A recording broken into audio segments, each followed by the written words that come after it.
Some crimes are loud, gunfire, sirens, chaos. But the most dangerous ones, they slip in and out like a breath of cold air.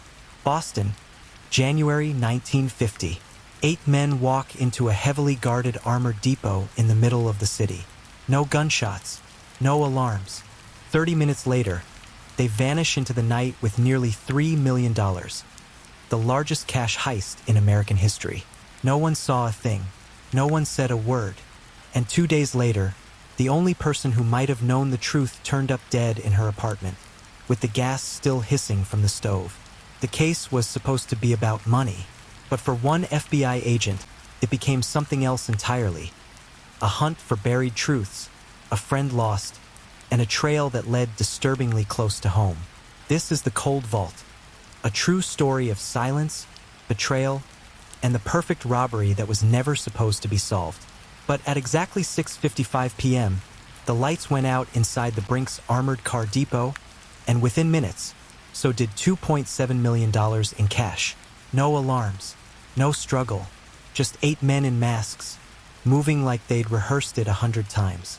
When they vanished into the freezing Boston streets, they left behind nothing but locked doors and stunned silence. To the public, it looked like the perfect crime. To the FBI, it was a disaster. To Agent Catherine Doyle, it was personal. The Bureau had its suspects, career criminals, mob enforcers, ex-military. But then the secretary who worked late the night before the heist turned up dead in her apartment. The official cause? A gas leak. But Doyle had seen enough suspicious deaths to know better. And when she found a connection between the victim and her own late husband, an unsolved murder buried by the department years earlier, she realized this wasn't just about money. This was a warning. The vault had been hit with surgical precision.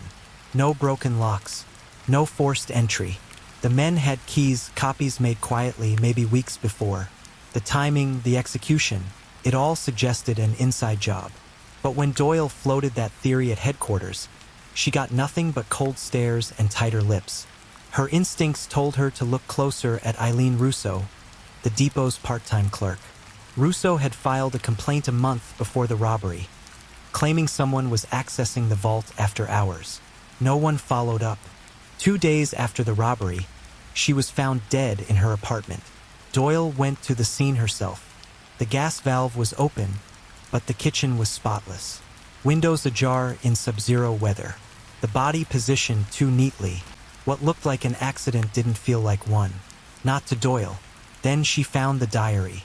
Stuffed behind a loose floorboard, pages filled with shorthand notes, names, times, and one message repeated like a prayer. If anything happens to me, check the ledgers.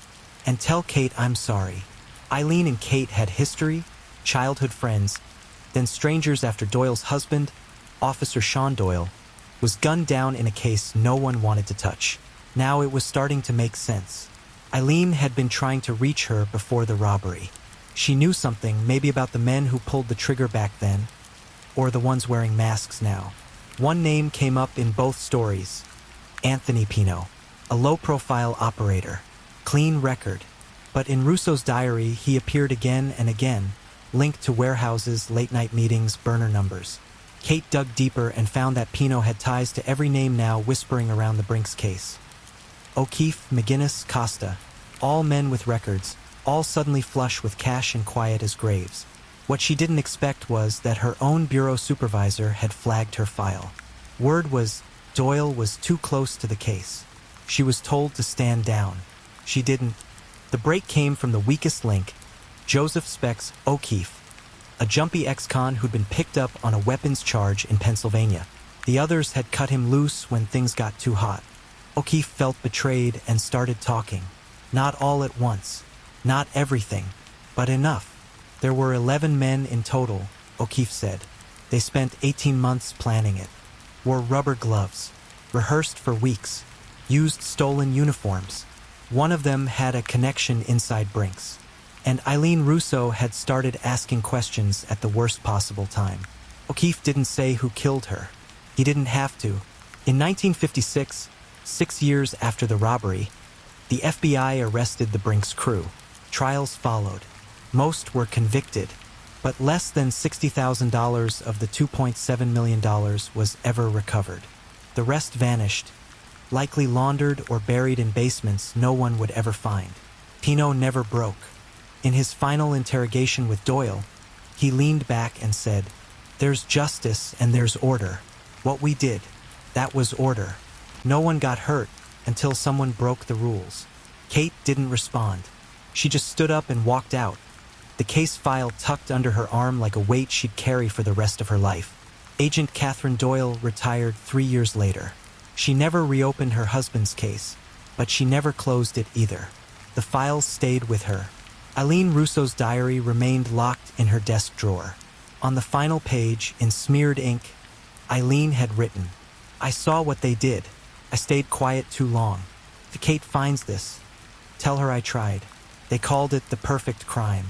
But perfection, it turns out, is just another word for silence. Bought, buried, and enforced by fear. The Brinks robbery wasn't just about money. It was about who got to walk away clean and who got left behind.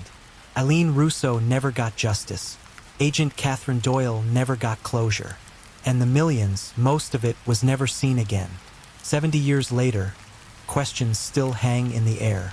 What else was buried that winter? Who really gave the order? And what other secrets were erased before they could speak? We've only scratched the surface. If you're drawn to the stories that were meant to stay hidden, subscribe, because this is just one cold case, and there are many more waiting in the dark.